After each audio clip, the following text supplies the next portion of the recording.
कोई इन्वेस्टर अगर आपको 50 लाख या करोड़ रुपए की इन्वेस्टमेंट दे रहा है जिससे आपका बिजनेस महीने का 10-15 लाख रुपए प्रॉफिट में पहुंच सकता है, तो आप इक्विटी दे के उनसे जो है इन्वेस्टमेंट ले लो। हमारे यहाँ लोगों को ना इन जनरल टाइम की कदर नहीं है।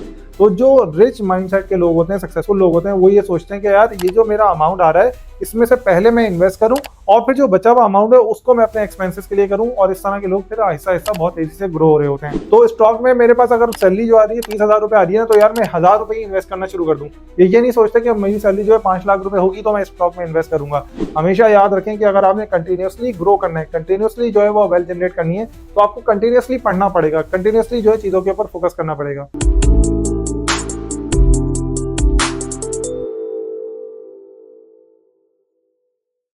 अच्छा यार नबील भाई, मुझे ये बताएं कि ये जो सक्सेसफुल लोग होते हैं इनकी ऐसी क्या हैबिट्स होती हैं कि जो ये सक्सेसफुल बन जाते हैं।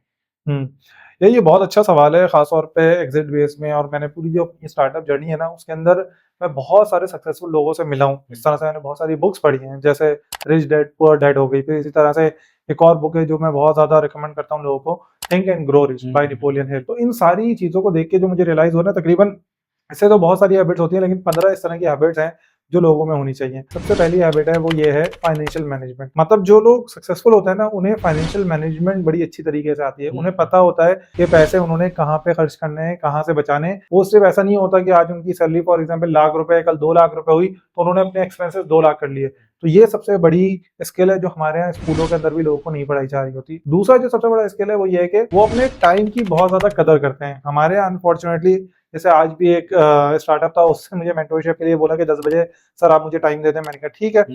10 बज गए, वो भाई साहब अवेलेबल नहीं है। 10 बजे जब मैंने मैसेज किया कि भाई कहाँ हैं आप, तो वो बता रहे हैं कि मैं किसी चीज में बिजी हो गया हूँ। तो हमारे यहाँ लोगों को ना इन जनरल टाइम की कदर नहीं है।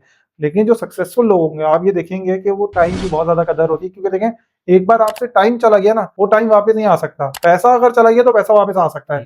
तो टाइम की जो सक्सेसफुल लोग होते हैं वो टाइम की बहुत ज्यादा कदर करते हैं। थर्ड जो इंपॉर्टेंट क्वालिटी होती है वो होती है ओनरशिप। मतलब ये जो रिच लोग होते हैं, अगर आप देखें ना, तो ये हमेशा ना बिजनेसेस की ओनरशिप लेते हैं। मतलब ये इक्विटी बेस्ड इन्वेस्टमेंट करते हैं, ये स्टॉक के अंदर इन्वेस्टमेंट करते हैं, ये क्रिप्टो जैसी जो करेंसीज होती हैं इसमें इन्वेस्ट करते हैं, रियल एस्टेट में इन्वेस्ट करते हैं। क्योंकि इनको इस चीज के ऊपर पता होता है कि यार हम जो इन्वेस्टमेंट कर रहे हैं ना, और जो हम एसेट्स बिल्ड कर रहे हैं डाउन द रोड, ये जो है वेल्थ जनरेट करने में बहुत ज्यादा हेल्पफुल क्रिएट होंगे। पाकिस्तान में क्या होता है, हमारे यहाँ बहुत सारे लोग हैं वो इस तरह की इन्वेस्टमेंट तो करते हैं कि फॉर एग्जाम्पल कोई कंपनी है, उसे कोई इन्वेंट्री चाहिए तो वो उस इन्वेंट्री को लेके दे देते हैं और करोड़ों रुपए की इन्वेंट्री लेके देते हैं। लेकिन उन्हीं से मैं ये बोलूँ ना कि यार इस कंपनी की इक्विटी बाय कर लो, तो लोग जो है इक्विटी बाय करने में इंटरेस्टेड नहीं होते, ट्रस्ट डेफिशिएंट बहुत ज्यादा होते हैं। इसी वजह से उनका पैसा क्या होता है, इन्वेंट्री में थोड़े बहुत पैसे बना लिए और फिर उसी को घुमाते रहे, लेकिन वेल्थ उस तरह से जनरेट नहीं हो पाती। तो अगर वेल्थ जनरेट करनी है तो बहुत ज्यादा जरूरी है कि आप जो है वो चीजों की ओनरशिप लें, छोटे छोटे बिजनेसेस में इक्विटी बेस्ड इन्वेस्टमेंट करें, ताकि वक्त के साथ साथ आपकी जो ओनरशिप है बहुत सारे एसेट्स में ग्रो हो और आपकी वेल्थ जनरेट हो सके। इसी तरह से जो उनकी फोर्थ क्वालिटी होती है वो होती है इन्वेस्टमेंट। इसका मतलब क्या है कि जब भी वो कोई बिजनेस स्टार्ट कर रहे होते हैं तो उन्हें इस चीज का पता होता है कि यार अगर मुझे इस बिजनेस को ग्रो करना है ना, तो मुझे कैपिटल चाहिए होगा। तो वो दूसरों से कैपिटल लेके उसको अपने बिजनेस में पार्टनरशिप देते हैं और पार्टनरशिप देने के बाद उस बिजनेस को ग्रो करना शुरू कर देते हैं। पाकिस्तान में क्या होता है, लोगों का थोड़ा सा बिजनेस चल रहा होता है ना, महीने के 4-5 लाख रुपए प्रॉफिट बन रहा होता है, वो बोलते हैं यार बस बहुत है, मैं जो है पूरी ओनरशिप रखूंगा। मैं उन्हें समझाता हूँ कि भाई अगर आपको बाहर से कोई, जिस टाइम पे आप 1 लाख 2 लाख या 5 लाख रुपए प्रॉफिट बना रहे हो, उस टाइम पे कोई इन्वेस्टर अगर आपको 50 लाख या करोड़ रुपए की इन्वेस्टमेंट दे रहा है जिससे आपका बिजनेस महीने का 10-15 लाख रुपए प्रॉफिट में पहुंच सकता है, तो आप इक्विटी दे के उनसे जो है इन्वेस्टमेंट ले लो। लोग इस चीज को नहीं समझते, इसी वजह से पाकिस्तान में बहुत बड़े बड़े बिजनेसेस आपको नजर नहीं आते। लेकिन यूएस में आप देखें कि हर नए दिन कोई एक स्टार्टअप आता है, वो इन्वेस्टर से इन्वेस्टमेंट लेता है और वो ग्रो हो जाता है, पूरी दुनिया पे छा जाता है। पाकिस्तान में भी हमारे फाउंडर्स को और जिन लोगों को ग्रो करना है उन लोगों के लिए जरूरी है कि वो इस थॉट प्रोसेस को समझें कि अगर उनके पास कोई आइडिया है और उनके पास पैसे नहीं है तो वो इन्वेस्टमेंट रेज करें और अपने बिजनेस को ग्रो करें, और इक्विटी देने में कोई बहुत ज्यादा हर्ष नहीं होता। अच्छा, इनकी जो पांचवी क्वालिटी होती है ना मुबीन, ये बहुत इंपॉर्टेंट क्वालिटी है और इसके अंदर कोई पैसा नहीं लगाना पड़ता। ये हमेशा अपने आप को सराउंड करते हैं लाइक माइंडेड लोगों के साथ। ये इन चीजों में नहीं पड़ते कि इस बंदे ने क्या किया, उस बंदे ने क्या किया। नेगेटिव थॉट्स इनसे बहुत दूर होती है। ये ऐसे लोगों के साथ अपना सर्कल बनाते हैं जो लोग हमेशा ग्रोथ की बात कर रहे होते हैं। तो हमेशा याद रखो कि अगर आपने ग्रो करना है ना, तो आप ऐसे लोगों के साथ अपना सर्कल बना लो जो लोग बिजनेसेस कर रहे हैं, जो लोग इनोवेशन की बात कर रहे हैं, जो ग्रोथ की बात कर रहे हैं। जब इस तरह के लोगों के साथ रहोगे ना, तो आप खुद ही ग्रो होना शुरू हो जाओगे। इनकी जो 6 क्वालिटी होती है वो होती है कि ये लोग जो है वो सेव करते हैं और इन्वेस्ट करते हैं। मतलब हमारे यहाँ क्या होता है, नॉर्मली लोग जो है वो पहले एक्सपेंसेस कर देते हैं और एक्सपेंस करने के बाद जो पैसे बचते हैं ना, वो बोलते हैं कि यार इसको मैं सेव करूँ। लेकिन जो रिच लोग होते हैं वो दूसरे तरीके से काम करते हैं। वो पहले सोचते हैं कि यार मुझे मंथली कितना इन्वेस्ट करना है और फिर उसके बाद जो बचता है उसमें अपने एक्सपेंसेस करते हैं। क्योंकि देखिए मैंने ये बहुत ज्यादा देखा है, जिस टाइम पे आपकी 1 लाख रुपए तनख्वाह है ना, उस टाइम पे आपके खर्चे 1 लाख के होते हैं, जैसे ही आपकी तनख्वाह 2 लाख 3 लाख होती है आप खर्चे बढ़ा लेते हैं। तो जो रिच माइंडसेट के लोग होते हैं, सक्सेसफुल लोग होते हैं, वो ये सोचते हैं कि यार ये जो मेरा अमाउंट आ रहा है इसमें से पहले मैं इन्वेस्ट करूं और फिर जो बचा हुआ अमाउंट है उसको मैं अपने एक्सपेंसेस के लिए करूं। और इस तरह के लोग फिर आहिस्ता आहिस्ता बहुत तेजी से ग्रो हो रहे होते हैं। 7 क्वालिटी इनकी है रिस्क मैनेजमेंट।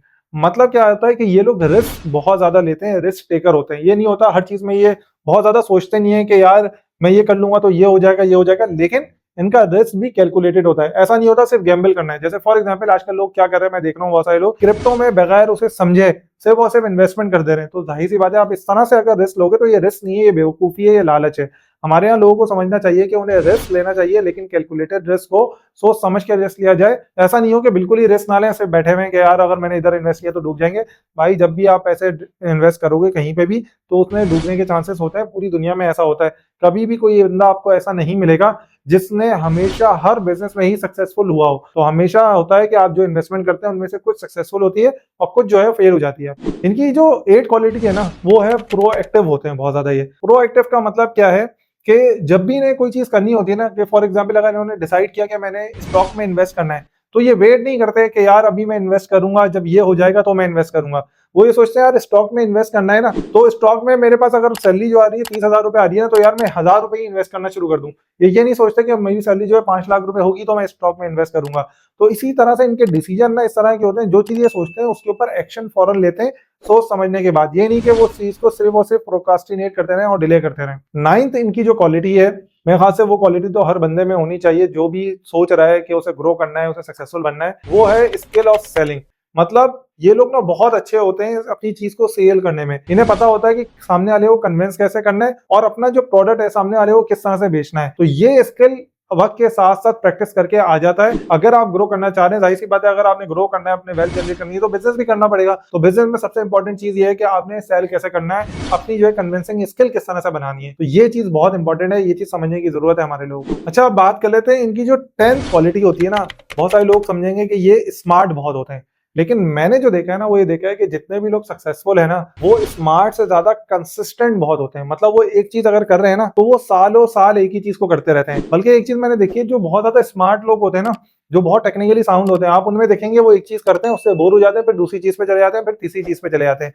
इससे नुकसान क्या होता है कि जब आप इस तरह से स्विचिंग करते हैं ना, तो स्विचिंग करने की वजह से आप किसी एक चीज में बहुत एक्सपर्ट नहीं हो पाते, इंडस्ट्री में आपका नाम नहीं बन पाता, जिसकी वजह से आप वेल्थ जनरेट नहीं कर सकते। लेकिन अगर आप कंसिस्टेंट रहें और एक स्किल को 1 साल 2 साल 4 साल 5 साल तक करते रहें, तो इंडस्ट्री में आपका नाम बनना शुरू हो जाता है, लोगों को पता चलना शुरू हो जाता है, जिससे आपको हाई क्वालिटी प्रोजेक्ट्स मिलते हैं, उसकी नेटवर्क भी बहुत ज्यादा होती है और उससे इंडस्ट्री में भी आपका नाम बन जाता है। जिससे फायदा ये होता है कि आपकी वेल्थ जो है वो ऐसा ऐसा ग्रो होना शुरू हो जाती है। इनकी 11th क्वालिटी क्या होती है, ये अपनी ग़िज़ा का बहुत ज्यादा ख्याल रखते हैं। हमारे यहाँ नहीं कि हम लोग जो है वो हर अगड़म बगड़म खा रहे हैं और अपनी सेहत का ख्याल नहीं रख रहे हैं। हमेशा याद रखें कि अगर आपने सक्सेसफुल बनना है ना, तो आप मेंटली बहुत ज्यादा स्ट्रांग होने चाहिए, फिजिकली बहुत ज्यादा स्ट्रांग होने चाहिए। तो उसमें आपकी डाइट बहुत ज्यादा इंपॉर्टेंट रोल प्ले करती है। अगर आप बहुत ज्यादा बल्की हो रहे हैं, बहुत ज्यादा सुस्त हैं, तो आप किस तरह से चीज को मैनेज करेंगे, किस तरह से लोगों को कन्विंस करेंगे, आपका बॉडी लैंग्वेज ना बहुत ज्यादा मैटर करता है। तो इसलिए अपनी डाइट का बहुत ज्यादा ख्याल रखते हैं। तो आपको भी अपनी डाइट का बहुत ज्यादा ख्याल रखना चाहिए। बहुत ज्यादा ऑयली चीजें और इन चीजों से गुरेज करना चाहिए, मीठा नहीं खाना चाहिए, ताकि ये कि आप जो है अपने आप में फ्रेश फील करें। जितना ज्यादा फ्रेश फील करेंगे उतना ज्यादा जो है वो आप काम पे फोकस कर सकेंगे। इनकी जो 12th हैबिट है वो है ये कि एक्सरसाइज बहुत करते हैं। हमारे यहाँ जब भी डिस्कशन होती है ना लोगों से, तो लोग मुझे बोलते हैं कि यार नबील भाई, हमें ना टाइम नहीं मिलता रोज वॉक करने का, बहुत दिन रात जो है काम कर रहे होते हैं। यार आप देखो कि बिल गेट्स हो गया, इलॉन मस्क हो गया, जेफ बेजोस हो गया, मार्क जकरबर्ग हो गया, ये कितने बड़े बड़े लोग हैं, मतलब कितना बड़ा बिजनेस संभाल रहे हैं। तो इनके पास तो टाइम नहीं होना चाहिए, लेकिन ये लोग भी टाइम निकालते हैं। तो जब ये लोग टाइम निकाल सकते हैं ना एक्सरसाइज के लिए, दिन में सिर्फ आपने सुबह सुबह आधे घंटे टाइम देना है। तो अगर आप फॉर एग्जाम्पल सुबह 7 बजे उठते हो, तो आप 6:30 बजे उठ जाओ। अगर आप 8 बजे उठते हो तो 7:30 बजे उठ जाओ। सिर्फ आधा घंटा एक्सरसाइज को टाइम दोगे ना, तो जिस तरह से फूड बहुत ज्यादा इंपॉर्टेंट है ना आपकी बॉडी के लिए फ्रेश रखने के लिए, इसी तरह से एक्सरसाइज डेली करना बहुत ज्यादा जरूरी है और ये हैबिट आपके अंदर होनी चाहिए। इसी तरह से 13 हैबिट जो होती है ना, वो ये क्विक लर्नर बहुत होते हैं। मतलब ये डेली बेसिस में जो न्यू इनोवेशन आ रही होती है उसके बारे में अपडेट होते हैं, बहुत ज़्यादा स्टडी करते हैं, बुक्स को बहुत ज़्यादा पढ़ते हैं, ताकि ये ऑल अराउंड जो इनकी अंडरस्टैंडिंग डेवलप हो और ये अपनी ग्रूमिंग पे काम करते रहते हैं। ऐसा नहीं होता इनका कि भाई मैंने एक बिज़नेस सक्सेसफुल कर लिया, अब मुझे कुछ पढ़ने की ज़रूरत नहीं है, मैं जो है बादशाह बनता हूँ। पाकिस्तान में क्या होता है, 2 पैसे बनने लग जाते हैं हमारे, हम समझते हैं हमसे ज़्यादा जो है अक्लमंद कोई है ही नहीं। हमेशा याद रखें कि अगर आपने कंटिन्यूअसली ग्रो करना है, कंटिन्यूअसली जो है वो वेल्थ जनरेट करनी है, तो आपको कंटिन्यूअसली पढ़ना पड़ेगा, कंटिन्यूअसली जो है चीज़ों के ऊपर फोकस करना पड़ेगा। Last but not the least जो इनकी क्वालिटी है वो है स्ट्रेस मैनेजमेंट। मतलब ये पैनिक नहीं करते। आप देखोगे ना, किसी भी सक्सेसफुल बंदे को देखोगे, किसी भी तरह की मुश्किल सिचुएशन आ जाए, ये कभी भी पैनिक करते हुए नजर नहीं आएंगे। ये हमेशा सिचुएशन को समझते हैं, एनालाइज करते हैं और फिर ये देखते हैं कि क्या डिसीजन लेना है जिसके बेसिस पे इस प्रॉब्लम को सॉल्व किया जा सके। तो ये प्रॉब्लम सॉल्वर अच्छे होते हैं, स्ट्रेस मैनेजमेंट में अच्छे होते हैं। तो अगर ये 15 क्वालिटी जो मैंने आपको बताई है ना मुबीन भाई, अगर ये हमारे यहाँ लोग इंप्लीमेंट कर लें और कंसिस्टेंटली इंप्लीमेंट करें और चीज़ों के ऊपर वो करें ना, तो हमारे यहाँ भी लोग जो है सक्सेसफुल हो सकते हैं, ग्रो हो सकते हैं, कोई बड़ी बात नहीं।